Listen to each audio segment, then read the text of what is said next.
Kita masih dalam suasana bahagia di bulan Syawal, yaitu merasakan getar kebahagiaan setelah kita selesai menunaikan saum Ramadan yang tidak terasa sudah berlalu 2 pekan, tapi masih di bulan Syawal.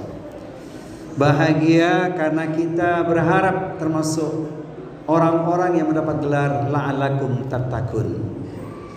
Ada ungkapan meraih prestasi lebih mudah dibandingkan mempertahankannya. Itulah faktanya. Kita sudah bersungguh-sungguh mengukir ketakwaan di bulan Ramadan. Namun bagaimana pasca Ramadan kita bisa menjaga ketakwaan? Maka setidaknya 5 hal harus kita perhatikan, yaitu al-khaufu bil jalil. Senantiasa muncul rasa takut kepada Allah Zat yang Maha Luhur. Ketika kita memiliki rasa takut kepada Allah Subhanahu wa taala, maka kita tidak akan melakukan perbuatan maksiat dan dosa, merasa diawasi oleh Allah Subhanahu wa taala. Ini yang pertama, al-khaufu bil jalil. Yang kedua, hendaknya kita senantiasa menunjukkan rasa syukur, asyukru alal jazil. Bersyukur kepada Allah Subhanahu wa taala karena kita sudah merasakan, sudah menikmati nikmat yang sangat banyak yang sungguh kita tak mampu untuk menghinggakannya. Wa in ta'uddu nikmatallahi la tuhsuha. Syukur dibuktikan dengan langkah nyata, membangun kesalehan individual dan kesalehan sosial dalam kehidupan kita. Ini yang kedua, asyukru alal jazil. Kemudian yang ketiga yaitu aridha bil qalil. Bisa menerima kondisi apapun, sekalipun orang mengatakan sedikit, yaitu tumbuhnya jiwa yang qanaah atas segala ketentuan Allah. Kita sering mendengar kalimat malang tak dapat ditolak, untung tak dapat diraih. Namun lebih tepat kita mengatakan kullu syai'in qadarullah wa ma syaa fa'ala. Segala sesuatu merupakan ketentuan dari Allah Subhanahu wa taala setelah kita menyempurnakan ikhtiar dalam usaha kita atau dalam kehidupan kita.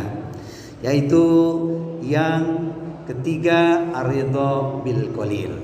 Kemudian yang keempat, hendaklah kita senantiasa bersemangat untuk beramal, beribadah dengan ketentuan.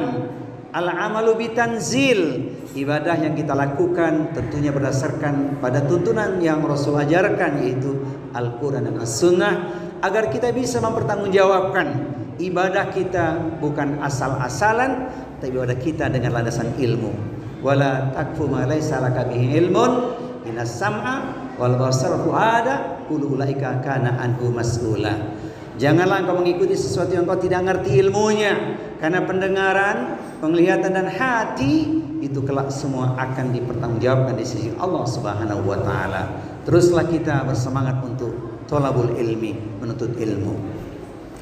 Kemudian yang kelima, yang terakhir adalah hendaknya kita terus berwaspada, hati-hati dengan pesan al-istidad yaumir rahil, bersiap dengan bekal yang terbaik untuk hari akhir kita. Seorang sahabat Mu'adz bin Jabal sering menangis terseduh-seduh karena merasa bekalnya belum cukup. Padahal beliau adalah juru dakwah Nabi yang dijamin ahli syurga, berjuang bersama Nabi, tapi masih sering menangis terseduh-seduh. Maka sahabat yang lain bertanya pada beliau, lima yabkika ya Mu'adz, mengapa engkau sering menangis wahai Mu'adz? Maka beliau menjawab, lianna Allah azza wa jalla qabadha qabdataini wahidatan ilal jannah wal ukhra ilan nar. Karena Allah azza wa jalla hanya mencabut 2 jenis nyawa. Satu nyawa dimasukkan ke dalam surga, satu lagi dimasukkan ke dalam neraka. Fa ana la adri min al fariqaina. Dan aku tidak tahu nanti dimasukkan kemanakah aku. Masuk surgakah aku atau masuk nerakakah aku? Bagaimana dengan kita yang lemah, penuh dengan kekurangan ini? Amal kita sangatlah jauh dibandingkan orang-orang soleh terdahulu. Maka mari kita bersemangat mempersiapkan bekal yang terindah, yang terbaik, yang tentunya tidak lain adalah bekal takwa. Wa tazawwadu fa inna khairaz zadi taqwa. Berbekallah kalian, sebaik-baik bekal adalah bekal takwa. Bertakwa sepanjang hayat insyaallah.